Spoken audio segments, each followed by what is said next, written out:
Aqui estamos para o nosso programa Magnífica. E nessa live, que a gente tem certeza vai dar continuidade a uma live anterior, em que pudemos conversar um pouco sobre Cláudio Pastro e Marco Rupnik.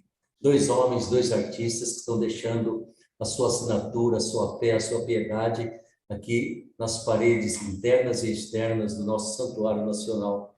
E é tão bom quando a gente contempla toda essa arte, perceber que ela é quase que um símbolo que abre a porta do transcendente, abre a porta do céu, nos faz contemplar alguma coisa a mais do que simplesmente tijolos, paredes, cimento, vai muito além disso.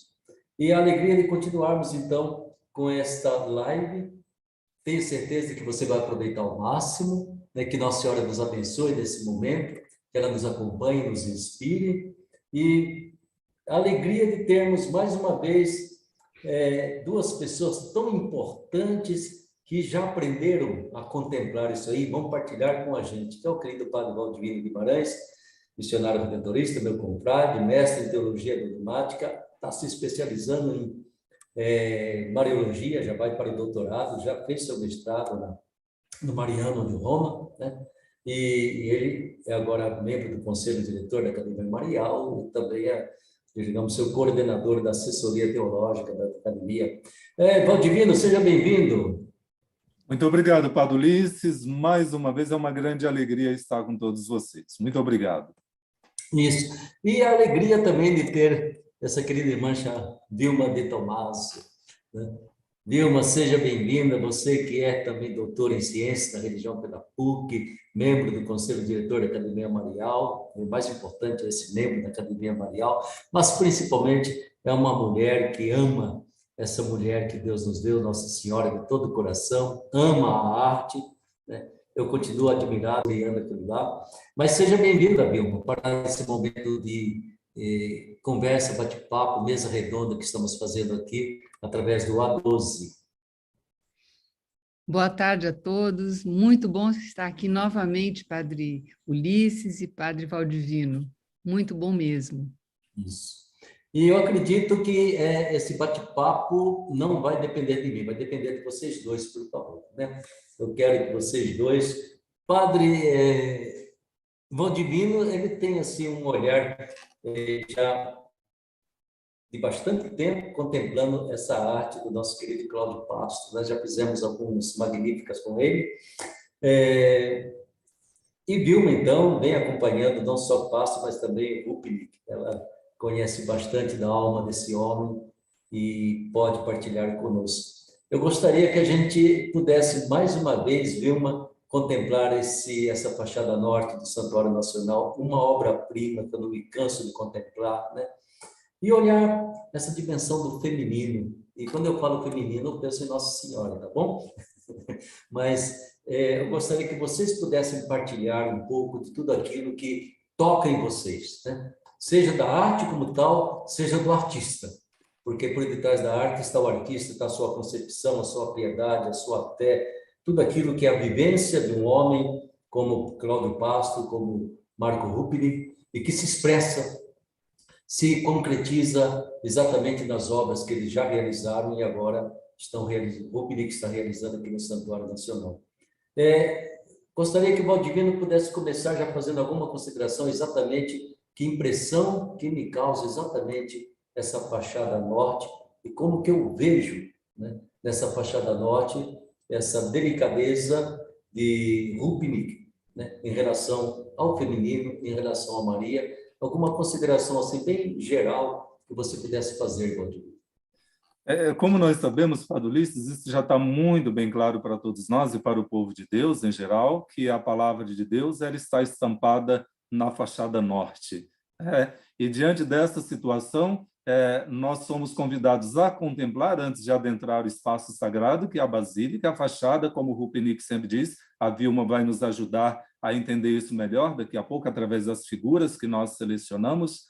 A fachada como que o ponto de acolhida, que nos acolhe, contemplamos, nos acolhe e nos convida Eu costumo dizer que a fachada ela é como que o aperitivo para uma grande festa. Nos convida a adentrar o espaço sagrado, que é a Basílica, para celebrar em comunidade. E, nesse sentido, dentro desse grande livro que está na fachada, que nós teremos nas outras fachadas, nós temos várias figuras. E aí, em conversa com a academia, né, sem nenhuma pretensão de preparar uma outra live, aí sim, conversando, veio a ideia, por que não fazermos uma live falando sobre o feminino na fachada? E é nesse sentido que nós vamos fazer um gostoso bate-papo hoje, por isso aqui estamos, e tenho certeza que será uma live muito contemplando a palavra de Deus, que está na fachada, reveste a fachada, mas que deve revestir, sobretudo, o coração e a vida de cada um de nós. Uma curiosidade minha, Vilma, em relação a você, que conhece tantas e tantas obras aí do padre Rupnik, né? De tantas essas obras, que impressão que está causando em você essa fachada, que é certamente a última obra dele? Porque eu quase me comovo diante dessa fachada, entende? E eu sei que você já conhece tantas obras dele. Como que você se sente diante dessa maravilha que ele deixou na fachada norte? Bom, Padre Ulisses e todos que estão nos escutando, nos ouvindo e nos vendo, são 4.000 metros de mosaico. É a maior obra que ele já fez. A outra anterior a essa, em Padre Pio, né, o Santuário de Padre Pio, em San Giovanni Rotondo, mas tem 1.500 metros quadrados. E isso é só a primeira parte, depois serão mais 3 vezes isso, a fachada Sim, é sul, verdade. a leste e a oeste. Ele mesmo e todo o grupo, todo o Centro-Alete, eles se espantam de ver o tamanho, a grandiosidade dessa obra. Mas falando das mulheres, são 24 imagens, 24 mosaicos, né? É toda a história do Êxodo, do livro do Êxodo, aquele maravilhoso livro que mostra a libertação do povo da escravidão do povo egípcio, né? Que estava escravizando esse povo, o povo judeu, o povo hebreu. Sim, Então, mas tem 2 imagens, Padre Ulisses, que elas estão bem no nosso ponto de vista, que é a sarça ardente sim, e a tenda, e a construção da tenda, do encontro. E essas 2 imagens têm uma bem mostrando Nossa Senhora, que é a sarça ardente, e a outra tenda do encontro, uma moça, uma senhora, uma menina, né, costurando alguma coisa com novelo na mão, que já é a prefiguração de Maria. E é dessas 2 imagens que eu vou falar hoje, porque o feminino permeia toda a obra do Êxodo, toda. É muito interessante a gente pensar como, né? Mas Moisés não é o grande protagonista? É o que aparece, mas atrás dele, e com um papel muito importante, muito valorizado, é justamente o das mulheres. Mas hoje nós vamos falar desses 2. que bom, viu? Já está aí feito, né? E creio que o Padre Valdivino vai conversar conosco sobre qual cena, Valdivino, que você quer conversar. Então, como nós nos preparamos, estamos falando do feminino, né? E a Vilma já fez aí uma belíssima introdução para o nosso bate-papo, além do Padre Ulisses. Nós vamos trazer à luz a figura feminina, né? Porque no Sim, Êxodo, a figura feminina, como a que preserva a vida, é muito forte, é muito acentuada. E nós pensamos opa, estamos falando do Êxodo, mas Maria não está ali. Claro que não, é Antigo Testamento, mas no Antigo Testamento nós temos muitas mulheres que prefiguram a Virgem Maria. Se nós andamos pela Basílica, falando da arte do Cláudio e do Rupnik, nós temos figuras femininas na fachada e temos muitas figuras femininas no interno da Basílica, feitas pelo Cláudio. Se a gente olhar o trono da Virgem, ladeando Nossa Senhora Aparecida, temos ali um conjunto de mulheres do Antigo Testamento que nós chamamos, na Mariologia, de mulheres fortes, mulheres ousadas. Fortes em quê? Na preservação da vida. E aí, a Vilma e eu, em comunhão com a Academia Marial, selecionamos algumas cenas fortes, quando falamos do feminino, que estão na fachada, e aí nós vamos fazer uma caminhada da fachada para um lugar muito especial, que é a Porta Santa, onde está a Virgem Maria. Lembrando que as figuras femininas que estão, como disse a Vilma, na fachada norte, faz uma bonita ligação com a Porta Santa. O Rupnik, adiantamos, ele não fez uma arte à parte da Porta Santa. Ele teve essa delicadeza de artista em fazer uma unidade com a Porta Santa, que é um trabalho belíssimo do Cláudio Pastro. E aí acredito que a Vilma começa, né, projetando aí, com auxílio do pessoal do A12, belíssimas imagens, onde nós temos figuras femininas. Diga-se de passagem que cada imagem daria para fazer uma live de 1 a 2 horas, pelo menos. Não, é verdade, né? Vilma, então é com você, minha irmã, viu? Nos brindar agora com exatamente essas cenas que são tão importantes e que se destacam na obra aí do Rupnik. Então, vamos começar pela sarça ardente, Sim, que está lá no livro do Êxodo, capítulo 3, versículo de 1 a 10. Então, eu vou ler rapidamente aqui, ou não vou ler, não sei, porque a gente tem tão pouquinho tempo, quando, se puder, e Moisés junto, porque é importante a gente mostrar a visão que Moisés teve, né? Então, vejam lá, nós temos Moisés, ele estava pastoreando as suas ovelhas, ele casou com a filha de Jetro, filha mais velha de Jetro, fugiu lá do Egito, né? Precisou sair de lá, isso tudo é uma história que vocês leiam o livro do Êxodo para saber, mas eu acredito que muita gente já saiba. E ele estava lá de príncipe, foi ser pastor, né? E ele vê uma cena que o atrai demais, é um arbusto que queima, que está em fogo, em chamas, mas a chama não consome. E eles, um homem inteligente, ele fala, mas o que está acontecendo? Ele vai lá, e ele se aproxima. Quando ele se aproxima, ele ouve uma voz que o chama pelo nome, veja, já é uma invocação, ele é invocado por Deus, né? Moisés, Moisés, ele responde, aqui estou, Senhor. E ele fala, tire as suas sandálias, porque você está pisando em solo santo. Tudo isso que eu estou contando tem a ver com a imagem que está ali, que vocês já estão contemplando.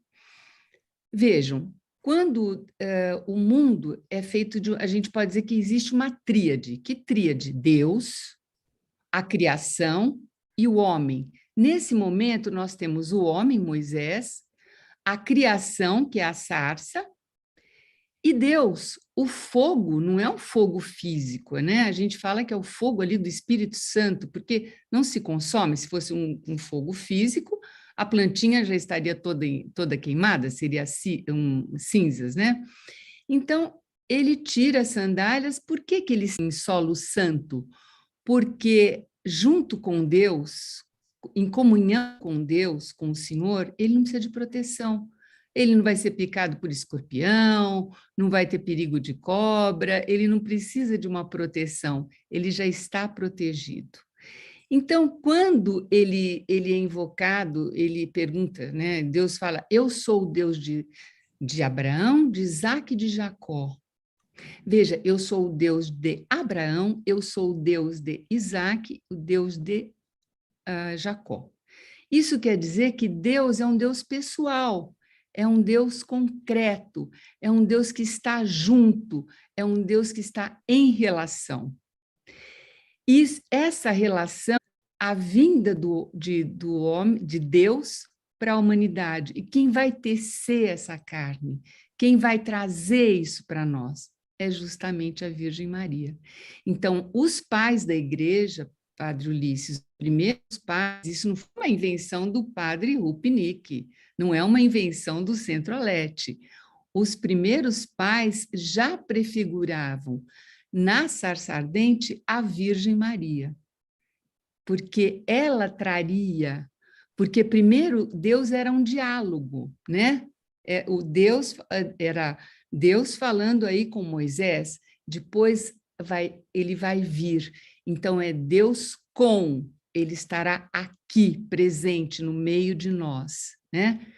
Então, na liturgia, o Senhor esteja convosco, nos diz o sacerdote. O que nós respondemos? Ele está no meio de nós, ele caminha com a gente, né? E é essa mensagem que traz, quer dizer, e veja, ele não fez um menino Jesus, ele fez o Salvador, o crucificado, o ressuscitado já no peito, no ventre ali de Maria, né?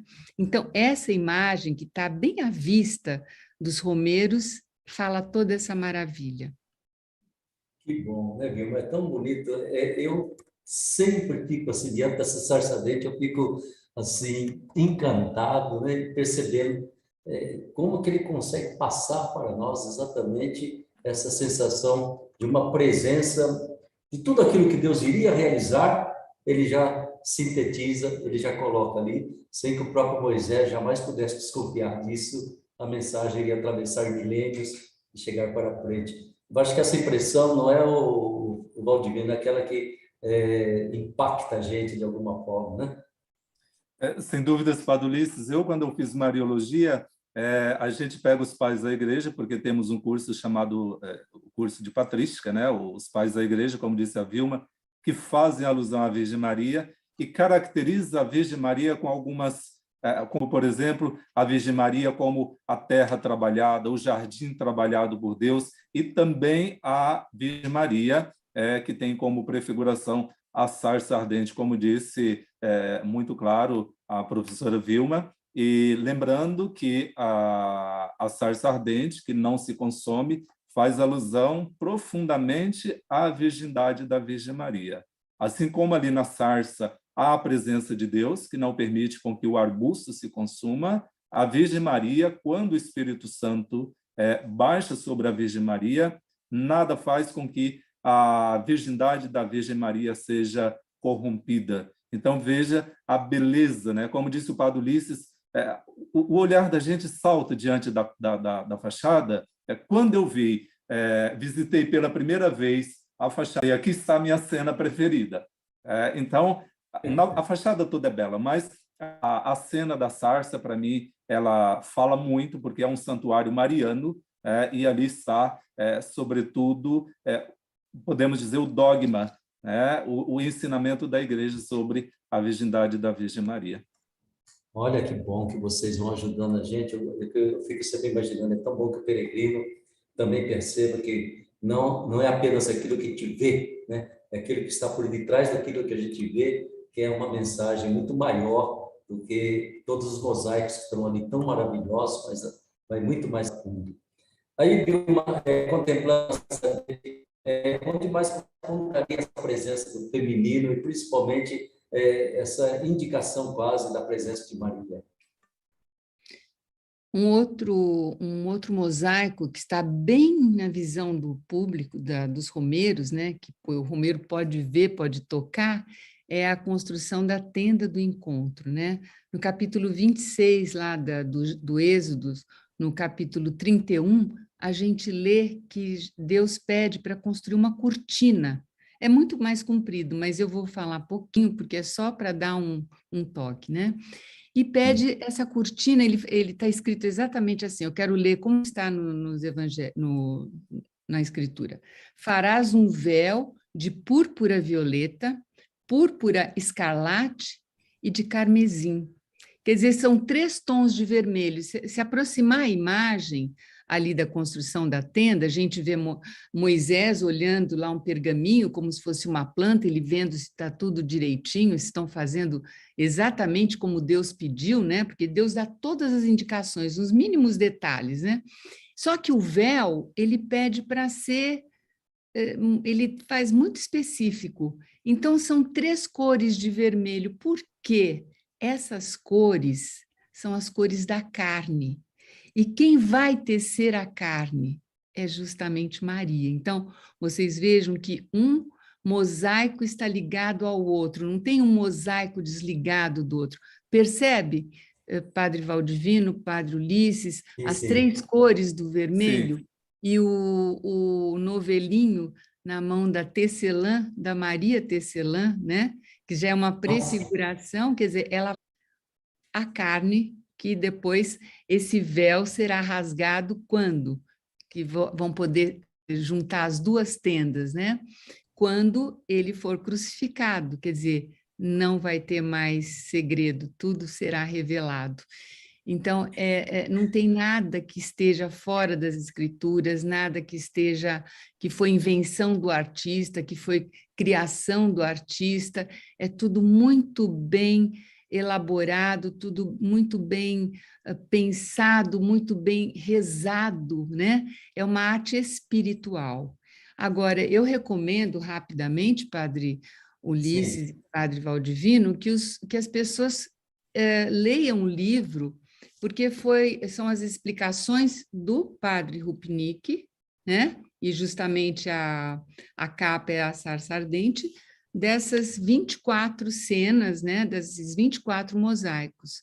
Eu acho que a melhor coisa que, se todos estão gostando, a melhor coisa é fazer encomenda aí no santuário, né? No livro, que é do Padre Rupnik, explicando tudo isso. Que bom, Vilma. O que você acabou de explicar, eu não teria capacidade de perceber, a não ser na hora que exatamente chama a atenção da gente para esse aspecto. Exatamente, entende? Dessa passagem de vermelho, né? Estão aí que eu dificilmente iria chegar até o mistério de Maria tecendo dentro do seu ventre o Verbo encarnado, né? Eu acho que isso é muito importante. Por isso que eu digo, está muito além daquilo que a gente vê, né? Muito bonito. Ô, Valdivino, e aí, para você que olha, contempla também a arte de Rupnik, onde é que você aponta para nós, de modo especial, essa presença do feminino? A Vilma, ela já disse tudo que é essencial, claro que o tempo não nos permite, tem tanta beleza nessa. Outra cena que eu gosto muito é quando a gente estuda, eu vou puxar a brasa para minha sardinha, quando nós estudamos Mariologia, por exemplo. Se a gente pega, a Vilma é especialista em arte sacra, algumas obras, inclusive famosas, de alguns artistas famosos, a Virgem Maria, no momento da Anunciação, ela é retratada como essa figura feminina, aí na tenda, porque a Virgem Maria, ela é a tenda que se arma para acolher o Filho de Deus. Nós vamos ver no Antigo Testamento que quando a tenda é armada, uma nuvem paira sobre a tenda. A nuvem é a ação de Deus. Então, essa tenda é a Virgem Maria também. E aí, dentro dessa tenda, Rupnik, de forma muito sábia, ele coloca a figura feminina, prefiguração da Virgem Maria, com um novelinho de lã. Eu falava das obras de alguns artistas famosos. E, de acordo com essa cena, alguns artistas retratam a Virgem Maria, inclusive na cena da Anunciação, quando o anjo entra, a Virgem Maria ela está sentada dentro da sua casinha. Eu já vi cenas de artistas, a Virgem Maria com uma caixinha de costura no colo, costurando. A caixinha está apoiada justamente no colo da Virgem Maria, para mostrar que o Verbo, que o Filho de Deus, está sendo gestado, está sendo costurado. Quando não é uma caixinha de linha ou novelo de lã, como é o caso da cena, a Virgem Maria está com o livro apoiado sobre o colo, fazendo alusão exatamente à palavra, o Verbo que está se fazendo carne. Então, é uma outra cena feminina belíssima e, disse, repito, daria uma live só sobre essa cena, sem dúvidas. Olha, em nosso tempo, todos vocês estão acompanhando essa live aí, como que é importante a capacidade de ver o simbólico, né? Ver além da aparência e perceber como ela nos conduz aí para uma mensagem que supera até a nossa razão, né? E é necessário colocar o coração para entender o significado de um símbolo. Muito bem, então, nós podemos passar. O Valdivino, você disse que queria fazer uma passagem para a Porta Santa do nosso Exato, Padre querido Ulisses. Papa. Eu não sei, se me permite, o pessoal do A12 que está conduzindo as imagens, eu não sei qual é a próxima imagem, podemos buscar a imagem, a passagem, nós temos uma... Não, podemos voltar à imagem anterior, que é a passagem do Mar Vermelho.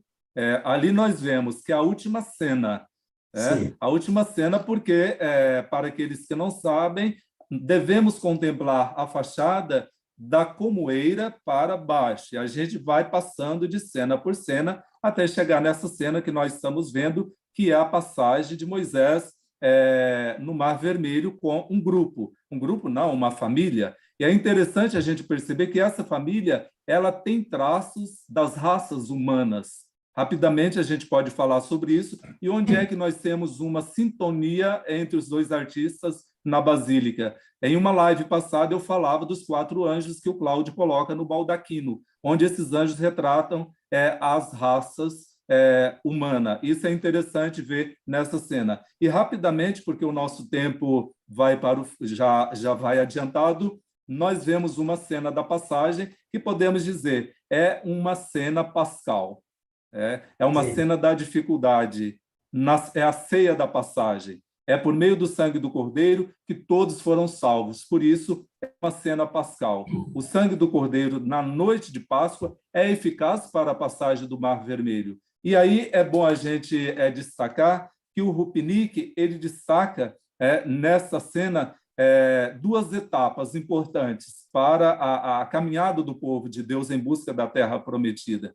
Nesse sofrimento de caminhada, ele destaca a etapa da caminhada e a etapa da memória. Aqui não é o caso, futuramente nós vamos voltar a falar sobre isso. A memória, Moisés ele faz a memória do seu nascimento também, que é um nascimento no meio do sofrimento, porque quando Moisés nasce, ele nasce dentro de um contexto de proibição de nascimento de meninos, tanto que é aconselhado às parteiras para que desse fim na vida de todos os meninos. E é aí que a gente faz uma bonita ligação com a Porta Santa, porque se nós vamos olhar, não temos a cena aqui, mas se nós vamos olhar lá no alto da grande curva da cúpula, no ápice dessa grande arcada, nós temos a figura da Trindade que foi belamente retratada pelo Rupnik. Acima dessa arcada, a figura de um ancião com cordeiro imolado em pé. É a figura mais perfeita daquilo que o Pai traz em seu coração para a humanidade. Por que eu estou dizendo isso? Porque lá na Porta Santa, nós vamos ver a figura do anjo que traz na sua mão, podemos colocar essa cena da Porta Santa, que nós temos aí, em sintonia com o ápice da arcada, o Pai mostrando o Cordeiro. Nós vemos na Porta Santa o anjo trazendo em sua mão aquilo que Deus tem de mais precioso, retratado por um coração, que é o Cordeiro, ou seja, que é o Filho de Deus, que é ofertado à humanidade. E Nossa Senhora prontamente apresenta em sua mão a palavra fiat, faça-se. Nossa Senhora se despoja de si mesma para dar o seu sim ao projeto de Deus, que por meio da sua bendita carne, toma carne e sangue da Virgem Maria, por amor à humanidade, para nos salvar. Então vejamos que há uma bonita ligação da cena da Porta Santa com a grande arcada, a figura da Trindade que está no ápice, o Pai ofertando aquilo que ele tem de mais precioso por meio do Cordeiro, e essa cena da passagem, que é a cena é uma cena pascal, digamos assim, uma cena de memória e uma cena que retrata também sofrimento, o nascimento para a vida nova, para o homem novo. Valdivino, eu estou pensando aqui, dá a impressão de que Rupnik indica essa caminhada passando do Mar Vermelho, indica, em certo sentido, a Porta Santa, né? E a Porta Santa se abre para a Terra Prometida, que é o Santuário de Nossa Senhora. Exatamente. Eu ia tocar nesse assunto, mas diante do tempo, eu estou resumindo. A passagem do Mar Vermelho é a passagem para a Jerusalém Celeste, sim, para a Terra Prometida, para a vida, para o homem novo, o homem resgatado por Deus. Por isso, Moisés ele é a prefiguração de Jesus Cristo. As mulheres, estamos falando do feminino, todas as mulheres que estão em volta de Moisés são mulheres que prefiguram a Virgem Maria. A Virgem Maria é aquela que, por meio do seu canto, ela diz sim para a vida. Então, como o senhor bem disse, a passagem do Mar Vermelho faz alusão à entrada na Jerusalém Celeste, por isso nós fizemos um casamento com a cena da Porta Santa, porque a Porta Santa é a abertura pela qual passamos para a vivência em comunidade, ou seja, para adentrar no santuário, que, como o Cláudio retratou muito bem, é o paraíso. É a Jerusalém Celeste que baixou neste lugar onde nós fazemos a experiência da vida. É como que um oásis, onde todos nós adquirimos vida em Jesus Cristo. E é bonito também esse sentido dos dois artistas, né? Rupnik introduzindo na arte de Caldo Pastro. Só está Exatamente. passando. A Vilma pode fazer os arremates finais nesse sentido. O Rupnik, quando nós tivemos a graça de fazer o retiro espiritual com ele deixou isso bem claro. E dizíamos na introdução, a fachada é um convite, é o aperitivo para entrarmos na Jerusalém Celeste. Isso, que bom, viu? Já estamos nos minutos finais aqui. Vilma, o que você gostaria de nos dizer ainda antes que a gente tenha que fechar essa live? Porque passa depressa demais, viu? Olha, é tanta coisa. Eu, quando fui pesquisar sobre isso para falar, eu acabei falando, vendo. Bom, enfim, deu 26 páginas o que eu estava buscando. Eu falei, não vou poder falar isso tudo.